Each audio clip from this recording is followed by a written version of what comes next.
Here's us. This is my husband, Joe. Hi. We are here on our cozy morning. We found that we can hang out if we get up at 5 a.m. No interruptions. Except for Yeah. the cats. Yeah. It's very pleasant.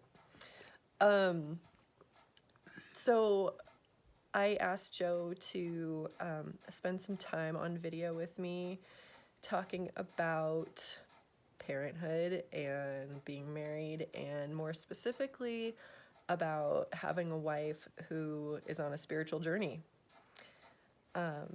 Because I have this retreat coming up, and I've noticed it's really hard for moms to justify getting away from their families for even 2 days, like even 2 hours. A lot of moms have a really hard time with that. And I'm so grateful to Joe because he's been so supportive of my spiritual work. And yeah, so Joe, let's get to know you a little bit better. How's fatherhood going? Pretty good. Those boys are growing up, and one of them in particular is pushing boundaries. Mm-hmm. But it's, it's good. It's a learning experience, growing. I fortunately have a wife who's very studied in the theories of parenting and the practices, so I get a sounding board to check in on and to check with when I'm struggling with certain types of maintaining boundaries, like maintaining boundaries in a healthy way rather than a domineering way. That's really where being able to consult you has helped a lot. Yeah. So anyway, that's how fatherhood's going so far. Thanks. Yeah. Yeah, thanks for sharing.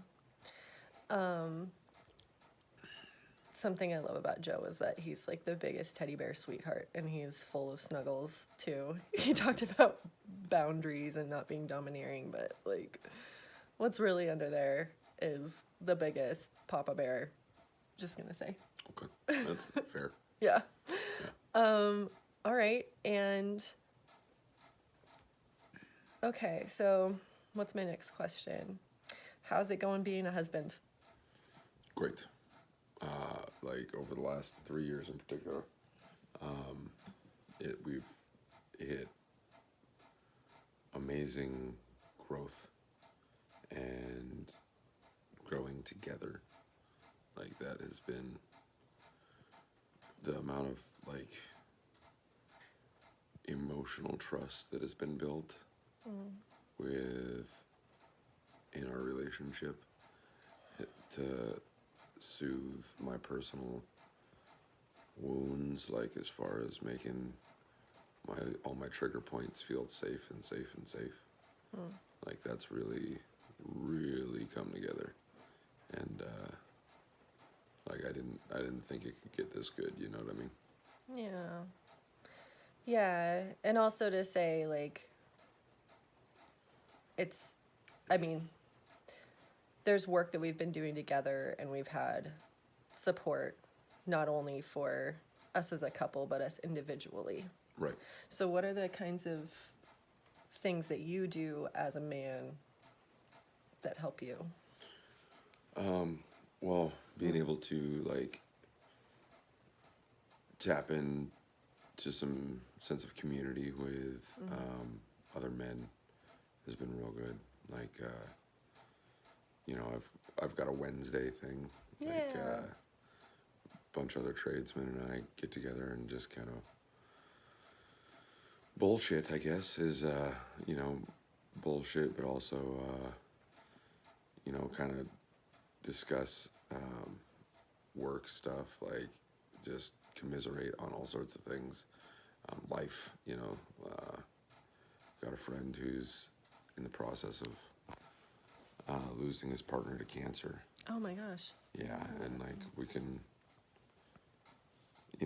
it's not really something that's brought up much, but being able to get together there is a means to keep things normal.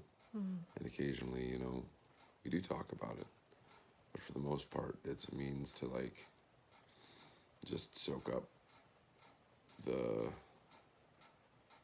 camaraderie in the community. Wow. So that's yeah, I kind of lost track of the question. Yeah. Okay, coming back.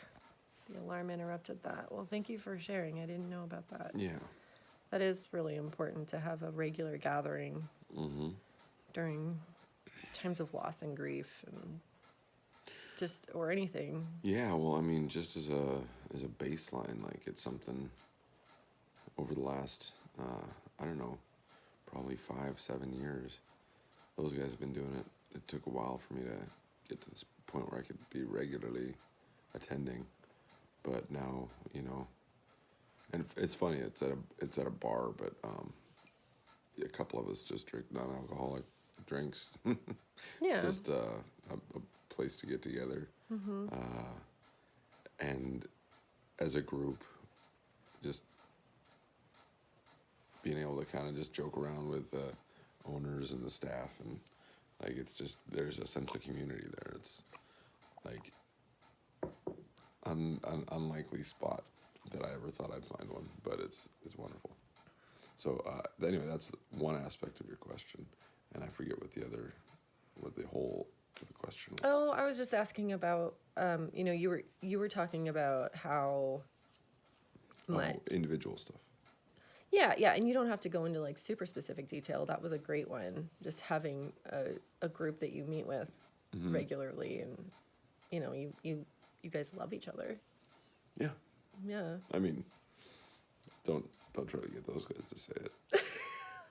I know it though. Yeah. Yeah, so that's so important. And so you're out in the field, we have an electrical company together. Joe's out in the field doing his thing. I'm home with the kids. I homeschool and take care of some back end stuff. And I just spend most of my days with the kids. And it's a whole other set of responsibilities and Skill set. a whole skill set, yeah, and a whole like emotional toll. Yeah. So what I want to ask you is, I remember there was one time where you and Steve, I had been complaining about how like I always had the kids, right? And then like I remember it felt really validating when you were like, okay, well, I'll have the kids. Like I was doing something and you took them hiking to meet up with Steve at the Snoqualmie Falls. Remember that? I think it was the flower something, but yeah. Something like that.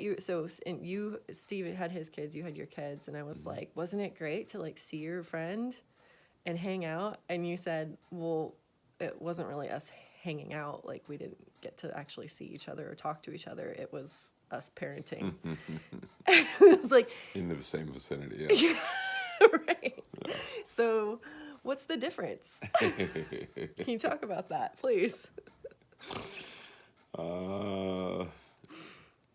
Yeah, it was, and so as usually when we get together, it's pretty, like, clear and intentional discussion. Like, it's usually pretty focused. Yeah. And that time was pretty much us walking down on the trails, interfacing with our kids, occasionally speaking a word or three to each other until the very end of it, when we just kind of let them go hog wild as we sat on a picnic table and talked a little bit, and had to stop conversation to manage like fantasy fighting getting a little out of hand. And yeah, it was a different experience. It insightful. It was insightful. Yeah, yeah. So, when you think of like this stay-at-home wife, oh, you get to hang out with your friends every day. It's like, is that really accurate? Not from my experience. Like, you get to not be completely isolated sometimes. Yes. There you go. If everything falls into place. Yeah, if everything falls into place, you get to go have community stress. Right. And it's, it is nicer to like parent next to somebody else who's parenting, and like that's all good, but it's not that like adults only experience. Right. Yeah. Yeah. Yeah, very different. Very, very different. So thank you for sharing the contrast. Mm-hmm. And I think a lot of parents can relate. So they're both important, right? Absolutely. But I think moms really miss out on the chance to just be with other mothers. Mm-hmm. And that's something that I was so hungry for when our first was really young, because none of our friends had kids. Right. And our friends would have happily hung out with me, but they didn't understand my life. Right. And It was such a change. it was such a change. And I really needed that support of like being in a room with people who understood my life, but we weren't parenting at the same time. Like we could actually get what we needed socially. Yeah. So I started going to women's groups, and that required you to be on board. Yeah. So can you describe that journey a little bit? Yeah, there was some envy, that's for sure. Because at that point, like I said, it took quite a while for me to get into my own community and kind of some regularity. So this was the first. It actually set a really good example on how I wasn't aware that I was lacking that, but so seeing that, like, I don't know, it really marked a change in trajectory from the like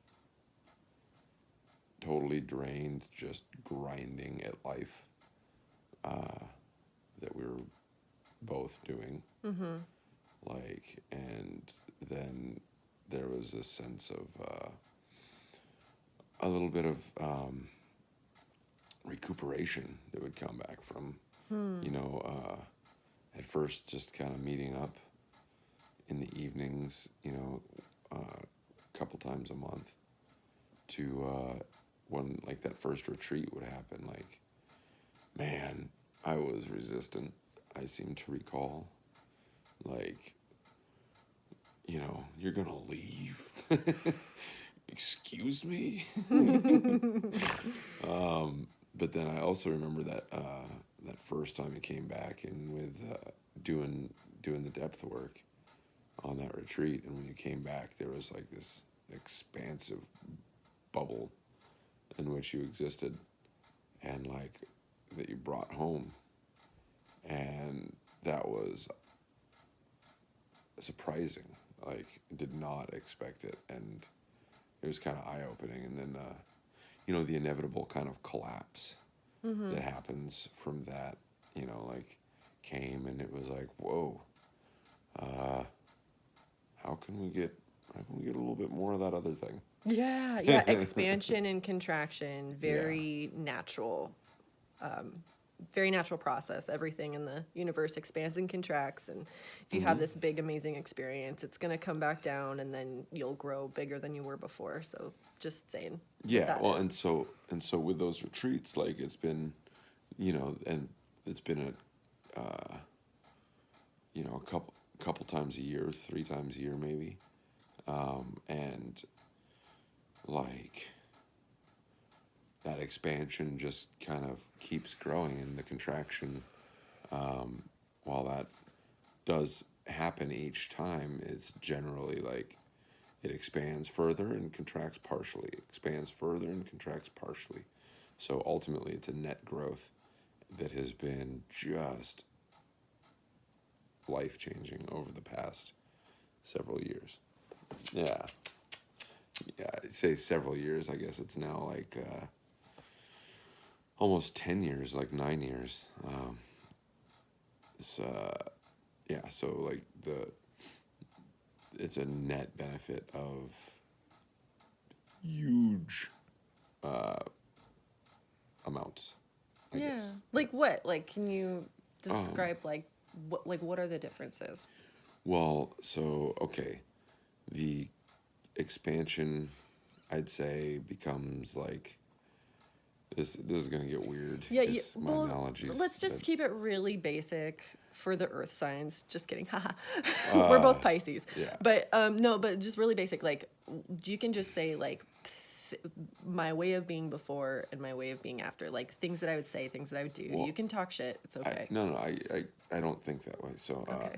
it's like the density, like when somebody's holding their shit together, like, and maybe kind of straining, there's a density of presence, like just you've been in the room with somebody where it's like thick, and so like, and then coming back, it's like it's less thick, like it starts to, there's not that presence and that tension, like that released, and then and then responsibilities kick back in, and so you find that middle ground, but it's less still. The net result is less tension and more like expansive airiness, the expansive, like the lighthearted, more lightheartedness, Yeah. and then and then it kind of builds back up, and then another retreat happens, and then it's like comes back, and then again net benefit of more lightheartedness, and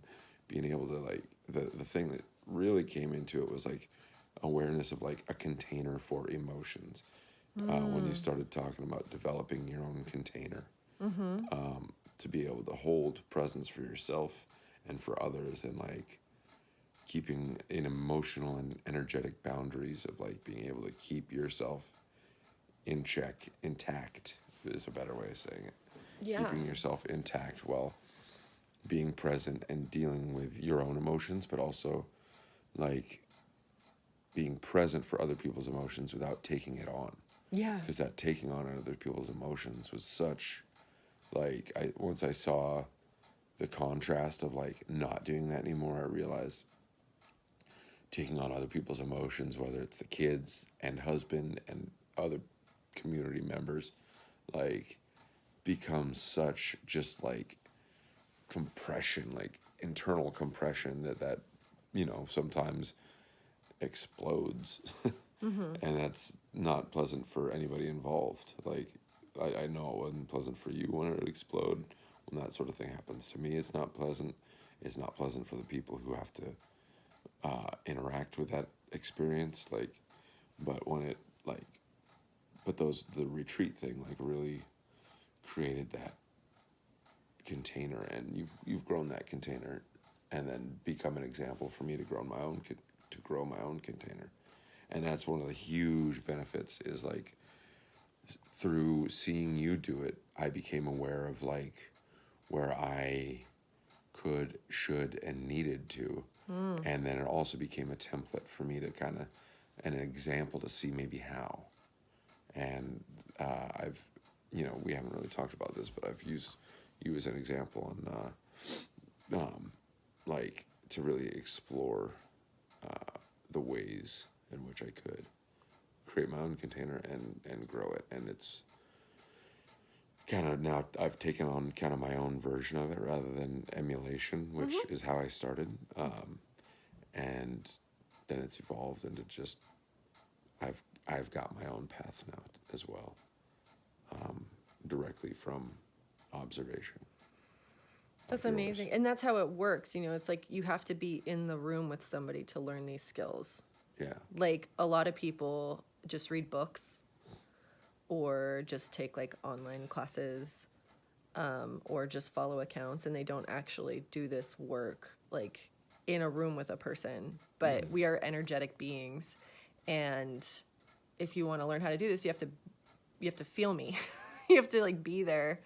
And it's, you know, we can transcend time and space in a one-on-one session, sure, but it's just much easier and much faster if you're like in the room. And so Joe was just explaining how being partnered with me as I'm learning to hold a container, and like I remember that I was like, okay, I'm gonna do my homework, I'm gonna do this, I'm gonna hold a container for Joe's emotions, I'm not gonna react, I'm not gonna run away when you get mad, I'm just gonna sit here and learn how to withstand it. And that's, you know, and granted, like when Joe's having big emotions, like he's not like a physically dangerous person. You know, like that's I'm not withstanding like abuse, but I'm just withstanding. No grappling. Yeah, there's no grappling. We've always fought pretty clean, but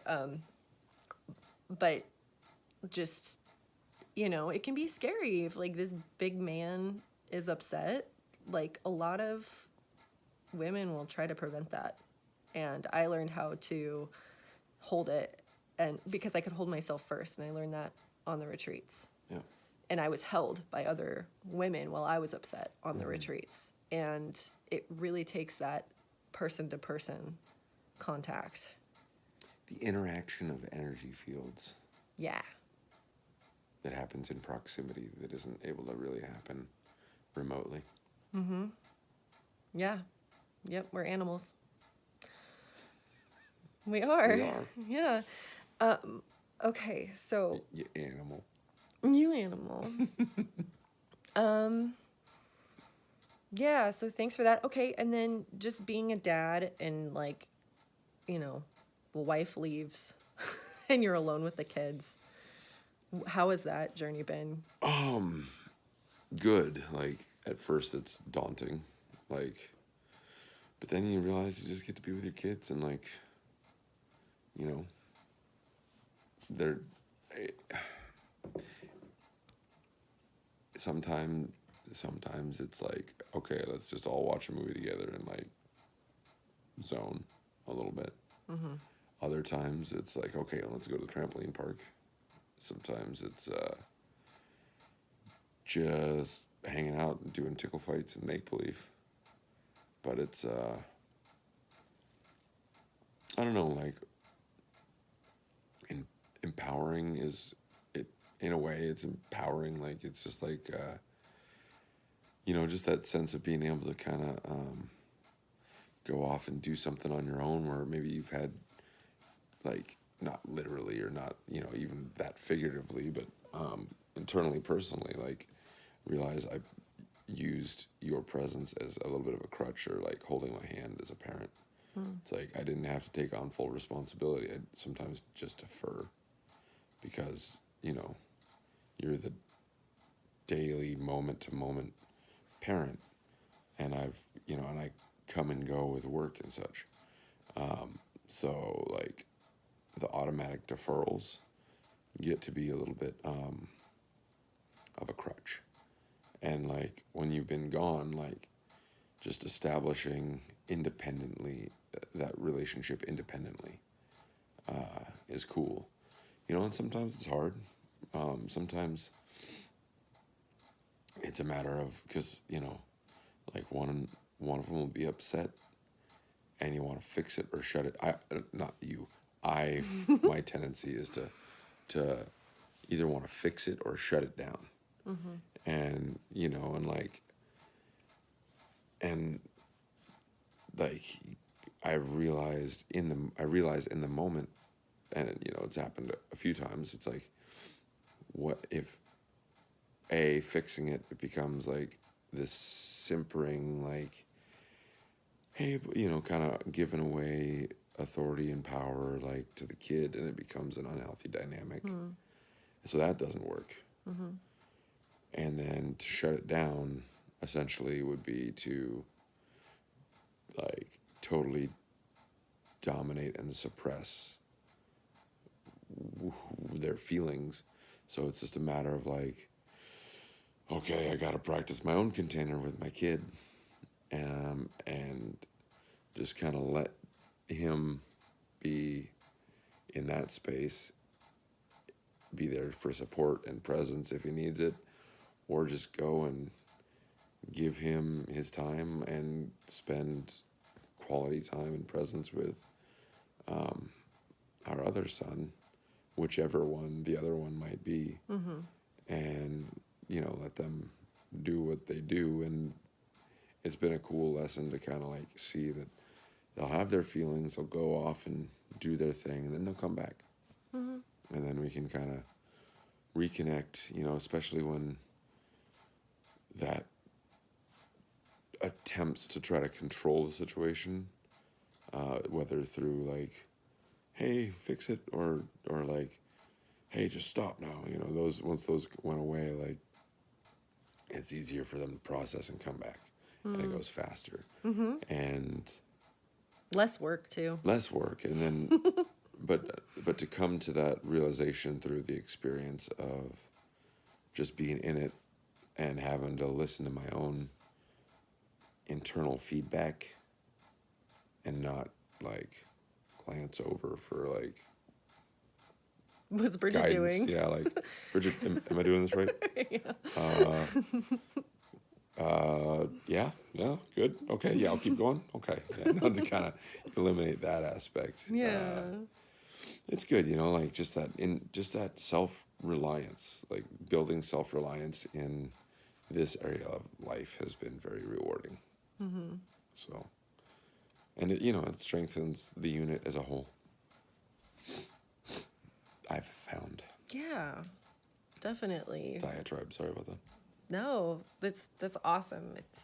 I mean, we don't hear enough from dads about parenting. Fair. So thank you. You're welcome. All right. Is there anything you think is left unsaid on this topic? Do you have any message to husbands who are like, I can't let my wife go, or any wives who are like, I feel don't like think they just can't get Yeah. get away. can't get away. Yeah, it's something like, and I know it. I'm the husband of a wife who's throwing a retreat, so there's like No pressure. my motivations like aren't just to get her retreat filled up, like this through my personal experience, because You can't lie. it's worth it. Like it's like whichever side of that dynamic you're on, like the rewards are worth it. Like the letting it get like just that clench of it can't happen, or you can't leave, you can't fucking leave, or like I can't get away, I can't get, like that clench that says you can't, one way or the other, like letting go of that and letting it happen and letting the growth come is just indescribable when it starts to take hold. Like, I didn't know it could get so good. I didn't know life could get so good. I didn't know our partnership could get so good. I didn't know all of it could get so good, and it started there. It really started there. So I'd lean into it, like lean into the discomfort of change, but it'll, because change will come. Nothing changes if nothing changes. So let it change, and if you let it change, it's wanting to get better. Everybody wants to. Everybody deep down wants their life to improve. So change coming will generally be an improvement.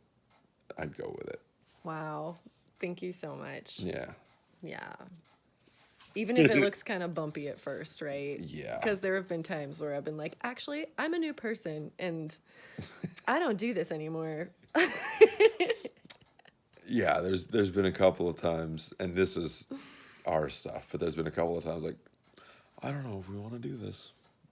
Do I want to be with you? Oh, yeah. But that's changed. and ultimately, like, the people we were didn't want to necessarily be together. Like, the new person didn't want to be with the old person. Mm-hmm. And so, like, it's been a series of, like, improving each other. Yeah. Like, or not improving each other, but inciting improvement in each other. There you go. Yeah, like Joni Mitchell said something like, if you want to have the same relationship, date many people. Right. If you want to have, like, New relationships, like, stay with the same person. Yeah. Yeah. Yeah, that was, yeah. Yeah. So thank you so much. You're welcome. I think we've talked long enough. Yeah, I think we're 40 minutes in. We could just go on and on. But I hope you got something out of this. And I'll sign off. Bye-bye.